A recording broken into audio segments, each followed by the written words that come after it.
नाजरीन आदाब अस्सलाम वालेकुम। मैं मज़हर ख़ान एक बार फिर स्वागत करता हूं आप सभी का अपने चैनल FM टॉक में। Spread the awareness with Faisal and Mazhar. आप देख रहे हैं FM टॉक। आज हम बात कर रहे हैं डिस्ट्रिक्ट बुलंदशहर के एक गांव बसी बांगर की, जहां पर राजनीति का माहौल पूरी तरीके से गर्मा रहा है। यानी प्रधानी के इलेक्शन की तैयारियाँ ज़ोरों शोरों पर हैं।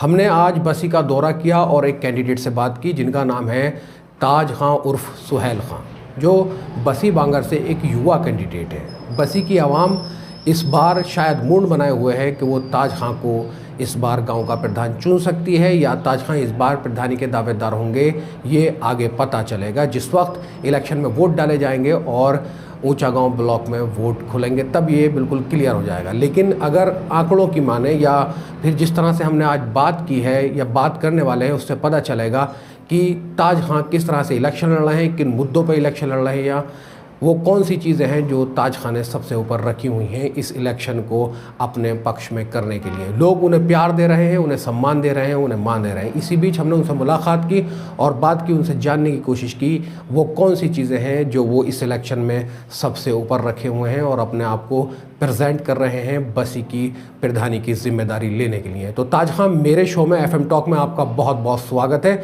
मैं सबसे पहले जानना चाहता हूं, आप मुझे सबसे पहले अपने बारे में बताएं, यानी अपना इंट्रोडक्शन दें। अस्सलाम वालेकुम। मेरा नाम ताज उर्फ सुहेल खान, ग्राम बसी बांगर, ज़िला बुलंदशहर। मैं इस बार अपने गांव बसी बांगर से प्रधान पद का प्रत्याशी हूं। ताज भाई, आपका इंट्रोडक्शन देने के लिए बहुत बहुत धन्यवाद, बहुत बहुत शुक्रिया। मैं जानना चाहता हूं कि आप प्रधानी का इलेक्शन क्यों लड़ना चाहते हैं, वो कौन सी वजह है जिसने आपको इस पर मजबूर किया कि आप गांव में प्रधानी का इलेक्शन लड़ें? देखिए, ये बात हकीकत है कि मैं दिल्ली चला गया था, दिल्ली में रह रहा था। मेरा कारोबार दिल्ली में, मेरे बच्चों के एडमिशन दिल्ली में, मेरी फैमिली दिल्ली में, बड़ी चैन सुकून की ज़िंदगी, अल्लाह का शुक्र था। कारोबार मेरा बहुत बढ़िया, AC का काम है मेरा, और अलग हटके एक और प्रॉपर्टी का भी साइड बिजनेस था। दिल्ली में अपनी ज़िंदगी बड़े चैन सुकून के साथ में गुजार रहा था। उसके बाद में गांव आने का सवाल कि गांव किस लिए आए, तो भाई मैं गांव अपनी मर्ज़ी से नहीं आया, गांव मुझे बुलाया गया। जो काम मेरे गांव के थे, जो जिम्मेदारियां मेरे गांव के ज़िम्मेदार लोगों की बनती थीं, अगर वो अपनी ज़िम्मेदारियां बखूबी निभाते तो मैं बसी नहीं आता। आज लोग कह रहे हैं गांव के कि ताज हीरो बन गया, ये काम ताज ने ट्रॉली बदलवा दी, हीरो बन गया, ताज ने तार बदलवा दिए, हीरो बन गया, लाइट लगवा दी, हीरो बन गया। तो भाईजान, मैं आपको बताना चाहता हूं कि मुझे हीरो बनाने में भी गांव के ही ज़िम्मेदार लोगों का काम है, जो कि आज इस चीज़ को कहते हैं कि उसने 4 ट्रॉली बदलवा दिया, ये काम करा दिया, ये वो काम करा दिया। तो अगर ये काम ज़िम्मेदारी वाला वो अपनी मर्ज़ी से खुद करते, मुझे नहीं आना पड़ता। अगर अपनी ज़िम्मेदारी वो निभाते। दिल्ली में था, गांव की ट्रॉली ख़राब हुई। ट्रॉली ख़राब होने के बाद में गांव के लोगों ने पहले दिन 8-10 लोगों ने फ़ोन किए। मुझे भी उम्मीद थी कि गांव के ज़िम्मेदार लोग हैं, मुझसे बड़े बड़े लोग हैं ज़िम्मेदार, तो वो इस काम को कराएंगे। मगर ऐसा नहीं हुआ। एक दिन हो गया, एक दिन में कम से कम 10 फ़ोन मेरे पास आए, कोई बात नहीं। अगला दिन हुआ, मैंने चलो कोई बात नहीं, बदलवा देंगे, हैं गांव के ज़िम्मेदार। दूसरा दिन हो गया, दूसरे दिन भी गांव के किसी ज़िम्मेदार ने जाकर अड्डे पे ये नहीं देखा कि इसे बदलवानी है या नहीं बदलवानी है। 2 दिन होने के बावजूद जब दूसरे दिन शाम को तकरीबन 40 से 50 कॉल थी मेरे पास में कि भाई ट्रॉली नहीं बदली गई, ताज तुझसे बहुत उम्मीद है गांव के लोगों को, गांव में ये चर्चा है कि अगर ताज होता तो ये ट्रॉली पहले दिन ही बदली जाती। तो मजबूर होकर मुझे आना पड़ा कि गांव में लाइट नहीं है, गांव मेरा परेशान है, वहाँ औरतें, बच्चे, आदमी सब परेशान होंगे। उधर त्यौहार का टाइम है, बकरीद आ रही है, बकरीद के बाद में रक्षाबंधन का त्यौहार है। तो रात में 3 बजे मैं आया, सुबह जाके देखा ट्रॉली हकीकत में तीसरे दिन भी रखी हुई थी, नहीं बदली गई। उसके बाद मैंने भाग दौड़ करी और अधिकारियों से गुहार लगाई, अधिकारियों से बात की, उन्हें समझाया, अधिकारियों ने बात सुनी और उसके बाद में पहली ट्रॉली आ गई। ट्रॉली आने के बाद में पहली ट्रॉली रख दी गई और बदकिस्मती के वो शाम में ट्रॉली रखी और वो फूक गई। फूकने के बाद में फिर मेहनत करी, भाग दौड़ करी, अगला दिन फिर आया, अगले दिन एक और ट्रॉली मंगवाई, वो भी ट्रॉली फूक गई। उसके बाद तीसरे दिन जाके फिर भाग दौड़ करी, अधिकारियों के हाथ जोड़े, खुशामद करी, क्योंकि गांव के लोग सबकी नज़रें मेरे ऊपर ही टिकी हुई थी कि ताज एक बंदा ऐसा है जो किसी काम में लग जाता तो पीछे नहीं हटता, ना भाग दौड़ में ना किसी चीज़ में पीछे नहीं हटता। उम्मीदें हैं मेरे गांव के लोगों को मुझसे बहुत। तो तीसरे दिन तीसरी ट्रॉली मंगवाई, तीसरे दिन तीसरी ट्रॉली, वो भी फूक गई शाम में। उसके बाद फिर तीसरे दिन ही चौथी ट्रॉली का इंतज़ाम कराया, क्योंकि अगले दिन बकरीद थी और उसके बाद में रक्षाबंधन था। तो शाम में ट्रॉली रखवाई, लोग घरों में दुआएं कराई, काफ़ी औरतों से कहा कि दुआ कीजिए, अल्लाह से दुआ करें कि इस बार ट्रॉली चल जाए, ना फूके। तो गांव की औरतें, बुज़ुर्ग, जो भी लोग थे जिन्होंने दुआएं की थी, अल्लाह ने उनकी दुआएं सुनी और वो ट्रॉली जम गई। ट्रॉली ठीक ठाक माशाल्लाह चलने लगी। उसके बाद में तो कुल मिला के बात ये रही कि ये एक ऐसी चीज़ थी जिसको आपने सोचा कि मैं प्रधानी का इलेक्शन लड़ूं, जब मैं ये जिम्मेदारी निभा सकता हूं तो पूर्ण रूप से क्यों ना निभाऊं। जी जी जी जी जी मदर भाई, ऐसा है, जिस टाइम पे मैं ये काम कर रहा था ना, तो उस टाइम पे तो ये भी क्लियर नहीं था कि सीट किस श्रेणी में आएगी, बीसी, एससी, जनरल। ये काम मेरा किसी लालच से नहीं था, ना ही मैंने ये सोचा था कि इस काम को करने के बाद मैं प्रधानी लड़ूंगा। मेरा तो सीधा सिंपल सा था, ट्रॉलियाँ बदल गई। उसके बाद फिर मैं दिल्ली जाने का इरादा बनाया, क्योंकि मेरी फैमिली वहीं थी, बच्चों के फ़ोन आ रहे थे। उसके बाद में पता चला कि रात में मैं एक दिन रुका, घर पे लेटा हूँ, तो शाम में तार टूट गया। अब एक बार तार टूट गया, उसे जुड़वा दिया, तो पता चला तो कहीं और तार टूट गया। अब 2 बार तार टूट गए, एक रात में 3-3, 4-4 बार तार टूट रहे हैं। अब इससे तो ये ट्रॉली बदलवाई, तो ट्रॉली बदलवाने का फ़ायदा क्या हुआ, लाइट अब भी गाँव को नहीं मिल रही, क्योंकि दिक्कत तो वही की वही रही ना। उसके बाद में फिर ये तारों का सिलसिला उठाया, गांव के तकरीबन 100-150 लोगों के साइन वाइन कराए। साइन कराने के बाद में भाग दौड़ करी, अधिकारियों को से बात करी, आगे ऊपर लखनऊ तक ये फैक्स किए पेपर। उसके बाद में अधिकारियों ने 1 महीने का आश्वासन दिया था कि 1 महीने में आपके घर के तार बदल जाएंगे। तो अल्हम्दुलिल्लाह 1 महीना हो गया था, फिर भी नहीं बदलवाया। तो अधिकारियों को उन्हीं की बात याद दिलाई कि आपने साहब वादा किया था कि 1 महीने में हम आपके गाँव के तार बदलवा देंगे, और अभी ये नहीं हुआ। तो उन्होंने फिर 2 दिन का टाइम दिया कि 2 दिन में आपके गाँव में माल पहुँच रहा है। तो 2 दिन बाद हुआ, या गाँव में फिर प्लास्टिक वायर स्टार्ट हो गए। तो आज अल्लाह का शुक्र है, एक काम ऐसा है ये बिजली का कि जिसकी तरफ से मेरा गांव बिल्कुल मुतमईन है, मेरे गांव को बिजली से कोई शिकायत नहीं है। दूसरी चीज़, थोड़ी सी शिकायत ये है कि अभी भी खंबा दूरी पर है, तार बहुत दूर जा रहे हैं घरों में, तो उस चीज़ की शिकायतें हैं। खंभों के लिए लोगों ने कहा है, तो ये चीज़ अधिकारियों को लिख के दे दी गई है कि भाई गाँव में इस तरीके से गलियों में बाहर जगह पर खंभों की ज़रूरत है। उन्होंने भरोसा दिलाया कि 2 से 4 महीने में आपके खंभे का काम भी हो जाएगा। ताज भाई, इलेक्शन जो है वो मुद्दों पर लड़ा जाता है, जी जी एजेंडे होते हैं। जी जी जी तो आपने जो ये स्टेप लिया है प्रधानी लड़ने का, आपका आने वाले टाइम में क्या एजेंडे या मुद्दे हैं जो गांव के लिए हैं? भाई, मुद्दे और एजेंडे यही हैं। देखिए, एक चीज़ ये है कि एक ये भी एक मुद्दा था ट्रॉली का। हालांकि अब इलेक्शन है, पहले नहीं था इलेक्शन का मामला, अब इलेक्शन है, तो एक मुद्दा था। जिम्मेदारी वाला काम है ये। मैं कोई गांव का ऐसा नहीं हूँ कि मैं ज़िम्मेदार आदमी या बड़ा आदमी हूँ या मैं ज़मींदार आदमी हूँ। मैं भी मज़दूर आदमी हूँ भाई, खाने कमाने वाला आदमी हूँ, अपने कारोबारी आदमी हूँ, छोटा मोटा कारोबार है मेरा।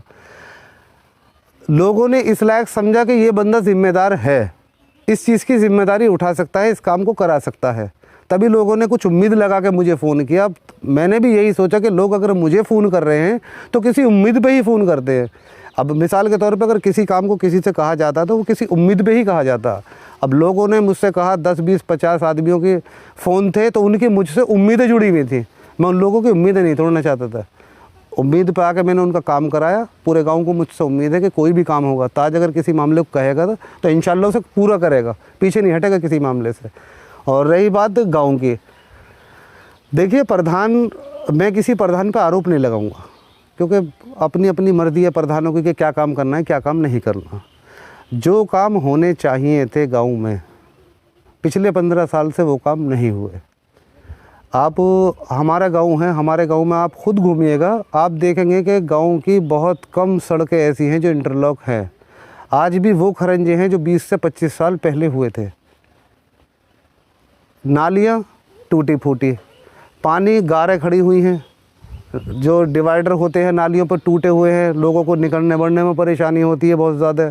तो बहुत ज़्यादा दिक्कतें हैं, जहाँ कूड़ा है वहाँ कूड़ा कचरा गंदगी ऐसे ही फैली हुई है।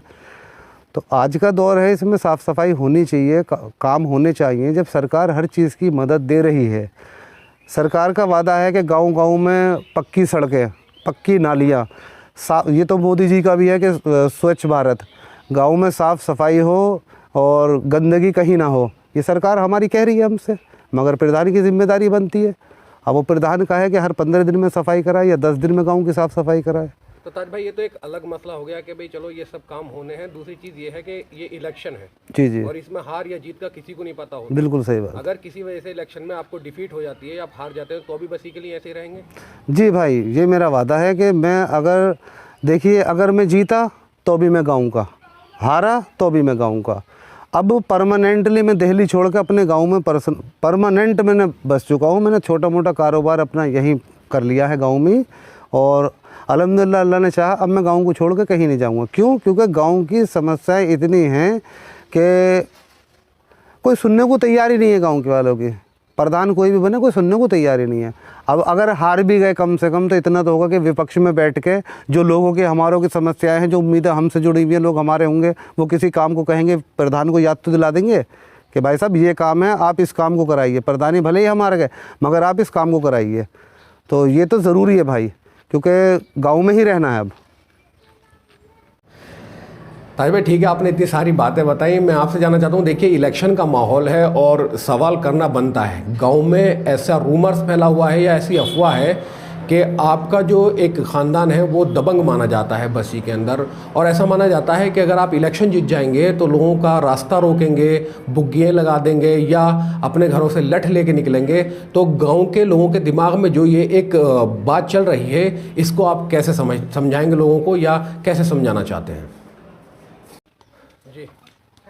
जी मदर भाई, ये आपने बहुत बढ़िया सवाल पूछा कि ख़ानदान, इसके अपने के दबंग लोग हैं, और क्या नाम है, ख़ानदान दबंग हैं, लड़ाकू हैं, झगड़ालू हैं। तो मैं आपसे ये कहना चाहता हूँ, एक बात बताइए, अगर विपक्ष के लोग कोई इल्ज़ामात लगाते हैं तो वो सामने वाले कैंडिडेट पे लगाते हैं, जो सामने खड़ा होता है उस पे इल्ज़ामात लगाते हैं कि उसके अंदर ये बुराइयां हैं, ये कमियां हैं, ये बातें हैं, वो बातें हैं। विपक्ष मजबूर है कि जब ताज के अंदर कोई कमी किसी तरह की नहीं है तो उस पर आरोप क्या लगाएं। तो अभी ना ताज के अंदर तो कोई कमी दिखाई नहीं दे रही, अब ये ताज के घर में कमियाँ ढूंढ रहे हैं, ताज के ख़ानदान में कमियाँ ढूंढ रहे हैं, ताज के पड़ोस में कमियाँ ढूंढ रहे हैं, उल्टे सीधे आरोप लगा रहे हैं, बौखला गए, उल्टे सीधे आरोप चल रहे हैं गाँव के अंदर कि भाई अगर ये बन गए तो इनका ख़ानदान लट लेके बाहर निकल आएगा, रास्ते में बुग्गी लगा देगा, लोगों से झगड़े करेंगे, लड़ेंगे और बदमाशी करेंगे। तो मेरे भाई मैं कहना चाहता हूँ कि आज का जो दौर है वो पढ़े लिखों का दौर है, वो पहले वाले माहौल नहीं है, पहले वाला ज़माना नहीं है। पढ़े लिखे लोग हैं, समझदार लोग हैं, सब जानते हैं। हम भी गाँव में रह रहे हैं, 37 साल की हमारी उम्र हो गई, हमने तो कहीं देखा नहीं कि हमारे ख़ानदान ने कहीं बुग्गियाँ लगा दी है या लट ले लेकर निकल गए। गांव के ही लोग हैं, गांव में ही रह रहे हैं हमारे ख़ानदानी, कहीं बाहर के नहीं है, या हमारे घर के भी बाहर के नहीं है। सब लोग देख रहे हैं कि किसी को कोई किसी तरह की शिकायत ही नहीं है। अब क्या है कि मुद्दा उठा रहे हैं। अब मुद्दा अगर उठा रहे हैं तो इसका जवाब मैं तो आपको जो देना दूंगा, मगर इसका जवाब जो है मेरे गांव की जनता देगी कि सरासर बेबुनियाद बात है ये और गलत मुद्दा। गांव में अक्सर छोटी मोटी बच्चों की कैन सुनन, छोटी मोटी लड़ाइयाँ, कोई गांव परिवार ऐसा नहीं जिसमें नहीं होती। तो इन बातों का मुद्दा इशू नहीं बनाया करते। विपक्ष बौखला रहे हैं, लोग उनके जो सपोर्टर हैं बौखला रहे हैं, मुझ पर उल्टे सीधे आरोप लगा रहे हैं। ताज के अंदर कोई कमी होती तो ये इल्ज़ामात मेरे ऊपर लगाते कि भाई ऐसा है, वैसा है, ये कमियां हैं, वो कमियां हैं। मेरे अंदर कोई कमी नहीं है, अल्लाह का शुक्र। आज मेरे मुखालिफ हैं, वो भी मेरी तारीफ़ करते हैं। कहीं लोग बैठ गए, जैसे गांव की चर्चाएं होती हैं, चाय की दुकान पे या कहीं पे चर्चा होती है, 10 लोग, 15 लोग, 20 लोग बैठ के चर्चा करते हैं, तो वहाँ पे ये मुद्दे निकलते हैं कि जी ख़ानदान और घराना, ये वो। तो जो हमारे भी लोग होते हैं जो हक़ बात कहना जानते हैं, वो सीधा सिंपल सा ये कह देते हैं कि जी सारी बात आपकी सही है, ये बताइए कि ताज के अंदर क्या कमी है। तो मुखालिफ इस चीज़ को कहते हैं कि ताज बहुत बढ़िया लड़का। जब ताज बहुत बढ़िया लड़का है तो जनता वोट ताज को करेगी, प्रधान ताज को बनाएगी, ना कि उसके अपनों को बनाएगी, ना कि दबंग लोगों को बनाएगी। और जब ताज गांव का प्रधान बनेगा तो ये ताज की जिम्मेदारी है कि वो गांव के सारी आवाम को, पूरे गांव की जनता को, हर एक का प्रधान होगा। जो वोट देगा उसका भी, जो ना देगा उसका भी। तो ये तो ताज की जिम्मेदारी बनती है कि वो पूरे गाँव को एक, जैसे होता है ना कि एक धागे में मोती पिरोते हैं, एक माला बनती है। तो हर बिरादर, गांव के गरीब अमीर, सारी बिरादर, सारे गांव की जनता जब प्रधान बना दिया तो मेरी जिम्मेदारी ये है कि हर गांव के गरीब अमीर, हर एक बच्चे को एक माला में मोती की तरह पिरोकर एक साथ जोड़ के रखूं। और अगर रही बात दबंगई की या गलत की आती है, उसमें दबंगई में अगर मेरे घर का या मेरे ख़ानदान का, अदरवाइज़ कोई भी अगर कुछ गलत करेगा तो मैं उसके ख़िलाफ़ हूँ, मैं उसका साथ नहीं दूंगा।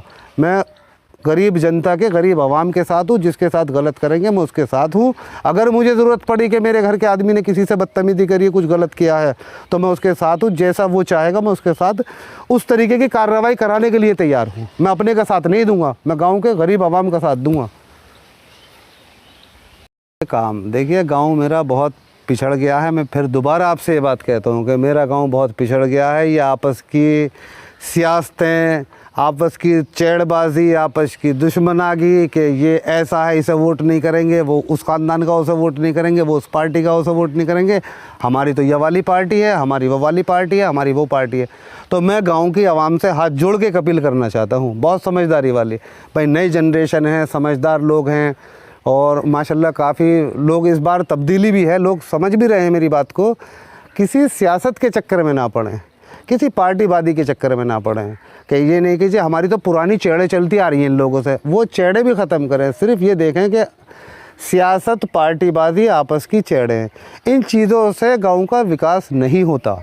इन चीज़ों को अगर सबको एक तरफ उठा के आप ये देखेंगे कि बंदा टैलेंटेड है, बंदा काम करा सकता है, इसके अंदर ये हुनर है कि रात के 2 बजे भी ये काम करा सकता है, दिन में भी काम करा सकता है, जिस काम को कहेगा उस काम को करा सकता है। ये मेरे गांव के लोग जानते हैं। मैं ये नहीं कह रहा कि आप मुझे वोट दो। जो आपको लगता है ना बेहतर गांव के विकास के लिए, जो आपके सामने है, जो आपके गांव के विकास के लिए लगता है कि बेहतर है, भाग दौड़ कर सकता है, ना रात देखे ना दिन देखे, अगर कोई मामला ऐसा है तो सबसे पहले अड्डे पर पहुँचे, हर मामलात में सबसे आगे रहे, तो आप उस शख्स को वोट करें। मैं अपनी सोच बता रहा हूँ आपको। इस इलेक्शन में आप बिल्कुल भी पार्टीबाजी, सियासत, राजनीति, ये सब चीज़ें ख़त्म करें। सिर्फ एक ऐसे बंदे को वोट करें जो आपको लगता है कि आपके गांव को चमका सकता है। मेरा मानना है कि अगर ऊपर वाले ने, अल्लाह ताला ने मुझे कामयाब किया, तो मेरी सोच अपनी ये है, मैं ऑन रिकॉर्ड कैमरे पे इस बात बोल रहा हूँ। कल को अगर मैं नहीं कर सका ऐसा, तो आप सब लोग मुझसे बोलने के हकदार हो कि आपने वादा किया था और आप इस वादे को झुठला नहीं सकते, क्योंकि आप ऑन रिकॉर्ड है, वीडियो मेरी ख़त्म नहीं होगी। गाँव में सड़कें हैं जो खरंजे पड़ंजे अब से 20-25 साल पुराने पड़े हैं। अल्लाह के हुक्म से मेरे मालिक ने चाहा, ये मेरा वादा है कि 5 साल के अंदर अंदर सारी गलियों को, ये नहीं कि मैं चेहरा देख के काम कराऊंगा, पूरे गांव की हर एक गली को इंटरलॉक कराने का काम करूंगा। और उसके बाद में जब इंटरलॉक होगी तो नालियों की समस्या खुद ब खुद ख़त्म हो गई। गरीब आदमी हैं, उनके मकान, भाई ज़्यादातर ये होता है कि प्रधान भी चेहरा देख के काम कराता है कि भाई हाँ ये मेरा अपने पार्टी का आदमी है, इसका मकान बनवा दो, और ये मुखालिफ आदमी है, इसका मकान कटवा दो। ऐसा मैं झूठ नहीं बोल रहा। कभी आप भाईजान ये सोचो कि मैं किसी प्रधान पर आरोप लगा रहा हूँ या झूठ बोल रहा हूँ। मैं, ऐसा हुआ है, मकान लिस्ट आ गई और उसके बाद में नाम कटे हैं लोगों के, मकान नहीं बने आज भी। तो अल्लाह ताला ने अगर मुझे कामयाब किया तो मेरे यहाँ पे ऐसा कोई काम नहीं होगा। मैं किसी इंसान का चेहरा देख के काम नहीं कराऊंगा कि हाँ भाई ये मेरी पार्टी का आदमी है, मुखालिफ आदमी है। मैं वो काम कराऊंगा जिसको ज़रूरत है, जो इसका हकदार है, क्योंकि मुझे अपने पास से नहीं बनवाना। कभी ये सोचा कि ये अपने पास से बनवाएंगे, ना मुझे पैसे लगाने, ना मुझे अपने पास से कराना है। मैं तो गांव में सर्वे कराना है, गरीबों के कितने मकान बनने हैं, सबके मकान खिंचवा के फ़ोटो, एक सेक्रेटरी को मुझे तो साइन करना है सिर्फ कि भैया ये लो, इनका काम करा दो। भाई मेरा इतना काम है कि मैं ये कहूँगा मैं ये करा दूँगा, वो करा दूँगा। ये सारे काम तो सरकार के हैं, मैं तो सिर्फ एक ज़िम्मेदारी लूँगा। मैं तो एक ज़िम्मेदार बन रहा हूँ कि हाँ भाई ये ज़िम्मेदारी मेरी है, ये काम मैं कराऊँगा।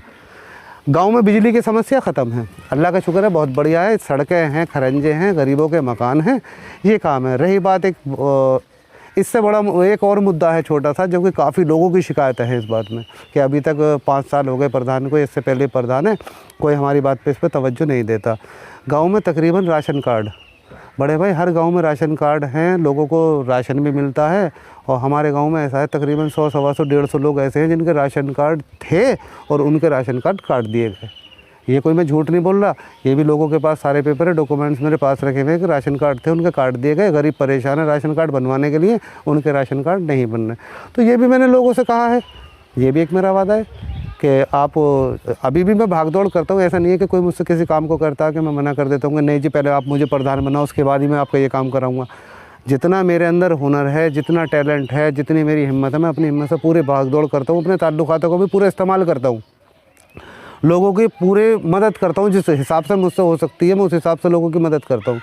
मगर भाईजान एक ये चीज़ आती है ना कि प्रधान, जब आदमी एक प्रधान बन जाता है ना तो उसकी अधिकारी भी सुनता। अभी मैं जाता हूँ तो अधिकारी थोड़ा सा तवज्जो नहीं देता। अभी तो एक ये है कि पर्सनल ताल्लुकातों पे तवज्जो दी जा रही है कि हाँ बसी के ये शख्स हैं।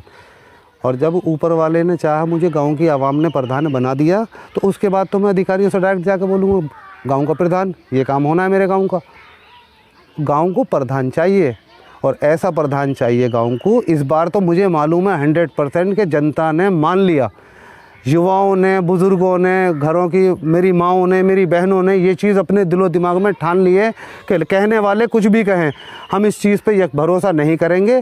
ताज को मन में बसा लिया है, इंशाल्लाह ताज को ही वोट करेंगे, ताज को ही जिताएंगे, अल्लाह ने चाहा इंशाल्लाह। ताज भाई, इस गुफ्तगू का मैं आखिरी सवाल आपसे करना चाहता हूं और जानना चाहता हूं, आप इलेक्शन जीतने के बाद गांव में एजुकेशन लेवल पे क्या करना चाहते हैं बसी बांगर के लिए? क्योंकि एजुकेशन किसी भी गांव का एक मेन आधार होता है। यानी अगर एजुकेशन गांव में अच्छी होगी तो लोग पढ़ेंगे और गांव का विकास होने के चांस रहते हैं। और इसी में एक चीज़ मैं बताना चाहता हूँ कि आप अपने गाँव के लोगों से अपने लिए क्या अपील करना चाहते हैं, ये भी आप इसी सवाल में जवाब दे दें।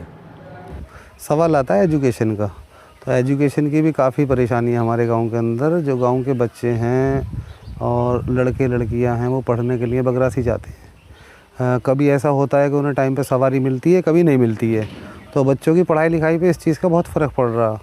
हमारी कोशिश ये रहेगी कि हम अपने गाँव के अंदर एक 10वीं का स्कूल बनवाएँ, या अभी स्कूल है 8वीं का, उसके लिए भाग दौड़ करके उसे 10वीं का कराएंगे। कोशिश ये करेंगे, अगर वो होता है ठीक है, अगर नहीं होता तो एक अलग से स्कूल का इंतज़ाम करेंगे, भाग दौड़ करेंगे। 10वीं का या इंटर का एक स्कूल, ये हमारे गांव की बहुत सख्त ज़रूरत है। इसके लिए अधिकारियों से, जिन लोगों से भी गुहार लगाने की ज़रूरत पड़ेगी, उन लोगों से गुहार लगाएंगे और इस काम को इंशाल्लाह पूरी जिम्मेदारी के साथ निभाएंगे। दूसरी चीज़, कुछ अभी सुनने में आ रहा है कि गांव में एक मुद्दा बहुत गर्मा रहा है, और मुद्दा ये है कि लोग वादे कर रहे हैं कि भाई अगर मैं प्रधान बना तो मैं लोगों के पट्टे करा दूँगा, आपका भी पट्टा करा दूंगा, आपका भी पट्टा करा दूंगा। तकरीबन मेरे हिसाब से तो तकरीबन जो लोग मुझे बता चुके हैं अब तक के, वो तो हमारे पट्टे करा रहे हैं। 30 से 40 लोग ऐसे हैं जिन्होंने वादा मुझसे, मतलब अपनी बात बताई है कि हमारे पट्टे कराने के लिए उन्होंने कहा है। तो अभी तो इतनी यहाँ पे कोई ऐसी ज़मीन भी नहीं है कि जिस ज़मीन में पट्टा कर सकें। अच्छा, एक चीज़ है, क्योंकि देखो मैं तो ये वादा कर नहीं सकता भाई साहब, क्योंकि मेरे पास तो मेरे हिस्से पे 1.5 बीघे ज़मीन है, क्योंकि मैं वादा कर दूँ कि मैं पट्टे करा दूँगा। ऐसा हो सकता है कि वो बनने के बाद में, अल्लाह का शुक्र है उनके पास में अपनी 40, 50, 100 बीघे ज़मीन है, कभी वो अपनी ज़मीन में से लोगों को पट्टे करा दें। तो मैं तो इस वादे को बिल्कुल नकारूंगा कि मैं किसी का पट्टा नहीं करा सकता। और रही बात इसकी, अगर जगह होगी गाँव के अंदर तो पट्टा भी उसी का होगा जिसकी उसे ज़रूरत है। ऐसा नहीं है कि चेहरा देख कर पट्टा करा दूँगा। मेरे गांव में ऐसे भी लोग हैं जिनके घर में खाने के लिए आटा भी नहीं है। अगर वो पट्टा होगा सबसे पहले उस शख्स का होगा जिसके घर में खाने के लिए आटा नहीं है, भले ही वो 2 बीघे का पट्टा हो क्या, मगर होगा उसी का जो गरीब आदमी है। ऐसा नहीं है कि मैं उनके पट्टे करा दूंगा जिन पर ऑलरेडी पहले से ज़मीनें चल रही हैं, कि पता चला कि 20 बीघे ज़मीन है, एक पट्टा और कर दिया, उसके बाद एक पट्टा दूसरा और कर दिया, तो मिली भी उसे है जिन पे हैं ज़मीन है। मुझे ये बताओ उसका किसका पट्टा हुआ है कि जो गरीब आदमी है, घर में अनाज नहीं है खाने को, जिसको ज़मीन की ज़रूरत है, उसका एक आदमी का बता दीजिए आप मुझे पट्टा हुआ हो। पट्टे भी उन्हीं लोगों के हुए। अल्लाह ने अगर मुझे कामयाब करा तो सबसे पहले पट्टे गरीब आदमियों को होंगे जिनकी उन्हें ज़रूरत है। एक चीज़ आती है मेरे गाँव में अस्पताल। देखिए मेरे गाँव में अस्पताल है, सरकार ने पैसा लगाया है, सरकार ने पैसा लगाने के बाद में एक अस्पताल तैयार करा दिया। अब उसमें डॉक्टर की दिक्कत है, डॉक्टर नहीं है।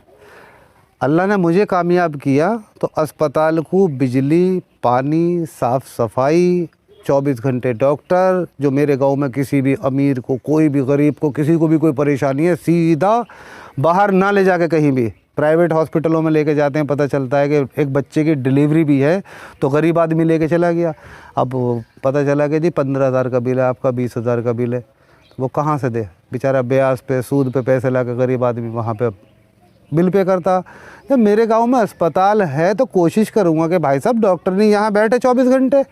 जो भी परेशानी है मेरे गांव की, जच्चा बच्चा किसी को कोई मरद है, मेरे गांव में डॉक्टर नहीं रहेगी, यहाँ पे वो संभालेगी। ये उनकी जिम्मेदारी है। जब सरकार ने अस्पताल बना के दिया तो डॉक्टर नहीं दिए क्या सरकार ने उसमें? मगर वही है कि जिम्मेदार लोग जो है अपनी जिम्मेदारी। फिर मैं एक चीज़ कहूँगा, जो गांव के ज़िम्मेदार लोग होते हैं, गांव का प्रधान होता है, प्रधान से अलग हटके भी और लोग ज़िम्मेदार होते हैं, जैसे भूतपूर्व प्रधान होते हैं, पहले के प्रधान होते हैं, उनकी ज़िम्मेदारी बनती है कि जो चीज़ गांव के अंदर फैसिलिटी है हमारे, उस फैसिलिटी से गांव की मदद पहुंचाएं। अस्पताल है, डॉक्टर नहीं बिठाइए, ये हमारा फ़र्ज़ बनता है। हम कहीं भाग जाएंगे अधिकारियों के पास, वो साफ़ कहेंगे डॉक्टर नहीं तो जाती आपके गाँव में, यहाँ तो आती नहीं। डॉक्टरनी 24 घंटे रहेगी, अस्पताल 24 घंटे चालू रहेगा आपके बसी पांगर के अंदर। स्कूल आपके वादा हो गया और आपका हॉस्पिटल का हो गया। रही बात गांव की जनता से, देखिए मैं फिर आप लोगों से एक अपील करना चाहूँगा, 5 साल में आता है इलेक्शन, प्रधान चुनने का मौका भी 5 साल में ही मिलता है आपको। ये चीज़ आपके हाथ में है कि आप प्रधान उसको बनाना चाहते हैं जो आपके लिए हर टाइम खड़ा है। रात में 2 बजे अगर आप गेट पीटेंगे, ये उम्मीद करना कि प्रधान बनने के बाद ये शख्स घर से निकलेगा या नहीं, हमारी बात सुनेगा या नहीं, हम इसके पास जाएंगे, हमसे मिलेगा या नहीं। ये चीज़ आज ठंडे दिमाग से अपने दिमाग पे जोर डाल के सोच लेना कि अगर हम इस शख्स को प्रधान बनाते हैं, कल हमारी सुनेगा या नहीं। जिस पे आपको उम्मीद हो कि आधी रात को जाकर अगर हम इस बंदे का गेट पीटेंगे ना और उसका हमारे साथ चल देगा, और जो पहले से हो रहा है, कभी किसी बंदे ने मना नहीं किया किसी के काम को, रात के 2 बजे गेट पाए तो चल दिए, रात के 4 बजे आए तो चल दिए, सोते हुए को उठा के झिझोड़ के मुझे लेके गए तो मैं चल दिया, कभी किसी बंदे को मैंने मना नहीं किया। जिम्मेदारी गांव की बनती है। मैं सिर्फ गांव से एक जिम्मेदारी अपने ऊपर लेना चाह रहा हूं। अगर गांव मेरा गांव मुझे ये जिम्मेदारी देने के लिए तैयार है कि हाँ भाई हम ये गांव की जिम्मेदारी इसे देते हैं, तो मैं उस जिम्मेदारी को बखूबी निभाने के लिए तैयार हूँ। मुझे प्रधान बनने में वैसा कोई लालच नहीं है। कभी गांव वाले कुछ लोग हैं कि भाई प्रधान बनेगा, पैसा कमागा, लूट खटोस मचागा। अल्लाह का शुक्र है मेरे पास कल भी पैसा था, मेरे पास आज भी पैसा है, मेरे पास कल भी पैसा रहेगा। मैं अपने हाथ का हुनर वाला हूँ, अल्लाह ने बतेरा दिमाग दिया है मुझे पैसे की कभी चाहत नहीं रही है। मेरे गांव का बच्चा जानता है कि इस शख्स को पैसे से कोई मोहब्बत नहीं है। मैं सिर्फ अपने गांव को चमकाना चाहता हूं, अपने गांव में एक विकास की लहर लाना चाहता हूं। ये मेरा वादा है कि मैं अपने गांव को चांदनी चौक बनाना चाहता हूं। गांव की नलियाँ नालियाँ बिल्कुल साफ़। एक वादा और है मेरा गांव से, चलिए गांव की जनता से एक वादा मैं और करता हूं। अगर गांव ने मुझे प्रधान बनाया, मैं ये पूरे होश और हवास में वादा कर रहा हूँ, कैमरे के सामने ऑन रिकॉर्ड, अगर मेरे गांव ने मुझे प्रधान बनाया, आज गांव की हालत ये है कि अगर किसी नाली पे आप बुग्गी खड़ी करोगे तो बुग्गी एक नहीं कई बुग्गियाँ मर जाएंगी गार से। ये पूरे गांव के हालात बता रहा हूँ मैं आपको, और मैं कोई झूठ नहीं बोल रहा। मेरे गाँव की आवाम है, सब कुछ देख रही है, हर जगह मोहल्लों में रह रही है, गंदगी है, नालियों में गंदगी है। अगर मुझे गाँव ने प्रधान बना दिया, ये मेरा वादा है, और चैलेंज के साथ प्रधान बनने के 1 महीने बाद ही चीज़ को कह रहा हूँ मैं, 1 महीने बाद, ये नहीं कि 5 साल बाद या 4 साल बाद, प्रधान बनने के 1 महीने बाद ही ये लागू होता है कि पूरे गांव में बड़े नालों को छोड़ के गांव के अंदर जो छोटी नालियां हैं, इन नालियों में से अगर कोई एक टप गार भर के मेरे सामने ला के रख दे तो मैं उसी दिन प्रधानी से रिज़ाइन दे दूँगा। ये मेरा वादा है साफ़ सफाई को लेकर। गांव चांदनी चौक, ऐसे ही नहीं बोल रहा मैं चांदनी चौक बना दूंगा गांव को हकीकत में ही चांदनी चौक बना दूंगा। मैं झूठे वादे नहीं करूंगा कि मैं तुम्हारे पट्टे करा दूंगा या मैं तुम्हारे घर बनवा दूंगा। भाई साहब मैं कौन होता हूँ बनवाने वाला या करवाने वाला? भाई मैं तो एक ज़िम्मेदार हूँ। मकान अगर बनेंगे, मेरा काम तो सिर्फ लिख के देने का है, सरकार ऊपर से मकान बनाने को भेजेगी। अगर मेरे गाँव में पिछली प्रधानी में 20 मकान बने हैं तो कोशिश करूँगा 5 साल में 100 मकान बने। जिसको ज़रूरत है सबके नाम लिख के भेजूँगा। ये तो सर ऊपर से पास हो आएंगे, कटेंगे तो फिर दोबारा लिख के भेजूँगा। कहीं जाने की बात पड़ेगी, दिल्ली की बात पड़ेगी, दिल्ली जाऊँगा, लखनऊ की बात पड़ेगी, लखनऊ जाऊँगा। मैंने तो मैं कोई कमी नहीं छोड़ूंगा। ये आप भी जानते हो कि भाग दौड़ में किसी से कोई पीछे नहीं हूँ। अगर ज़रूरत पड़ी लखनऊ की तो 1 हफ्ते लखनऊ जाकर पड़ जाऊँगा। मैं तो डेरा डाल दूँगा कि जी ये काम मेरी फ़ाइल है, ये फ़ाइल में लेकर आया हूँ, ये काम करा के लेके जाऊँगा। एक प्रधान वो होता है घर पे बैठ के इंतज़ार करता है कि हाँ जी ये काम हमारे गाँव के लिए आ गया, तो जो गांव के लिए काम आगा वो प्रधान उसी काम को करागा। मगर मैं आप लोगों से सबसे ये वादा कर रहा हूँ कि जो काम ब्लॉक पर आगा, वो तो गिफ्ट समझो कि काम आएगा। उसके बावजूद गांव से पूरी फ़ाइल तैयार करा के अपनी फ़ाइल अलग दूंगा कि मुझे ये काम चाहिए मेरे गाँव के लिए। ज़रूरत पड़ी तो मैं अधिकारियों से लड़ भी लूँगा इस चीज़ के लिए, क्योंकि मेरे गाँव मुझे ज़िम्मेदार बना रहा है। और मैंने वादा किया गांव से कि मैं चांदनी चौक बनाऊंगा, तो हर काम के लिए मैं लोगों से जाकर अधिकारियों से लड़ूंगा भी और खुशामद भी करूंगा, मंत्रियों की खुशामद करूंगा, जहां तक मुझसे हो सकता है हर किसी की खुशामद करूंगा। अगर मुझे ज़रूरत पड़ी, मैं अपने गांव के विकास के लिए, गांव को चांदनी चौक बनाने के लिए मेरा वादा है कि मैं चांदनी चौक बनाऊँगा। मुझे ज़रूरत पड़ी मैं अधिकारियों के पैर पकड़ लूँगा, उनके हाथ जोड़ लूँगा, मंत्रियों के पैर पकड़ लूँगा कि ये काम मुझे गांव को चाहिए। मेरे गांव में आज तक कोई विकास नहीं हुआ। मैंने वादे बहुत गांव में कर रखे हैं चांदनी चौक के, मुझे मेरे गांव को चांदनी चौक बनाना है। इसीलिए मेरे गांव की आवाम से, गांव की जनता से एक अपील है, हाथ जोड़ के अपील है। देखिए, मैं अपने गाँव की तरक्की के लिए खड़ा हूँ, मैं अपने गांव के विकास के लिए खड़ा हूं, मैं अपने गांव को चांदनी चौक बनाने के लिए खड़ा हुआ हूं। आप अब जनता के हाथ में हैं कि जनता फिर वही प्रधान चुनेगी जो घर पे बैठ के आराम करेगा, या वो प्रधान चुनेगी जो गांव के लिए भाग दौड़ करेगा, दुनिया ज़माने में भागा फिरेगा और अपने गांव को चमकाएगा। आखिरी में अपनी बात सारी ख़त्म कर रहा हूं, सिर्फ़ और सिर्फ ये मैं, देखिए, मैं मेरे कहने से मैं प्रधान नहीं बनूँगा कि अगर मैं ये कहूँ कि मैं प्रधान बन गया या बन जाऊँगा, मेरे कहने से मैं प्रधान नहीं बनूँगा। ये तो गांव की आवाम है, जनता है, जिसे चाहेगी उसे प्रधान बनाएगी। मगर मुझे लग रहा है कि नई जनरेशन, घरों की औरतें, बड़े बुज़ुर्ग, सबकी जिस तरीके से प्यार, मोहब्बत, दुआएं मुझे मिल रही हैं, अल्लाह के हुक्म से मुझे ऐसा लग रहा है कि जनता ने मुझे प्रधान मेरे गाँव ने बना दिया। तो इंशाअल्लाह आप सब लोगों से मैं वादा करता हूं, जिस जो वादे मैंने किए हैं सब मेरे ऑन रिकॉर्ड हैं, ये आपके मोबाइलों में भी रहेंगे। ऐसा नहीं है कि बाद में मैं पलट जाऊंगा। जो भी वादे किए हैं अल्लाह के हुक्म से उन वादों को पूरा करके दिखाऊंगा मैं। अल्लाह हाफिज़। वेल व्यूअर्स, आपने देखा किस तरह से ताज खां उर्फ सुहेल खां ने हमसे बातचीत की और बताया कि किस तरह से वो गाँव में इलेक्शन लड़ने के लिए तैयार हैं या गांव को किस तरह से अपने साथ लेकर चलने के लिए तैयार हैं। उन्होंने अपने एजेंडे भी बताए हैं, उन्होंने एजुकेशन में क्या करना है वो भी बताया है। उन्होंने बताया कि जो एक रूमर उनके लिए फैला हुआ है उन्होंने उसको भी क्लियर किया है और लोगों को बताने की कोशिश की है कि ऐसा कुछ नहीं है। अगर किसी के साथ गलत हो रहा है तो वो गलत के साथ ना खड़े हो, गलत के जिसके साथ हुआ उसके साथ खड़े होंगे, ना कि उसके साथ कि जिसने गलत किया। उन्होंने ये बात बोली कि अगर मेरा परिवार का या मेरा कोई सगा इसमें गलती करता है तो मैं उसके साथ रहूँगा जिसके साथ गलत हुआ होगा। तो आप देख सकते हैं ये थे ताज भाई उर्फ सुहेल खां, जो बसी में इस बार युवा कैंडिडेट हैं और बातचीत से लग रहा है कि लोग इनको प्यार दे रहे हैं और इस बार शायद बसी में अगर परिवर्तन की लहर है तो लोग बसी में ताज खां को अपना कैंडिडेट चुनेंगे। आप देख रहे थे FM टॉक, मैं मजहर खान। आज के लिए बस इतना ही, मैं आपसे लेता हूँ अलविदा। अगर आपको मेरी ये वीडियो पसंद आई है तो हमें लाइक, कमेंट्स ज़रूर करें और मेरे चैनल को सब्सक्राइब ज़रूर करें। अस्सलाम वालेकुम, अल्लाह हाफिज़।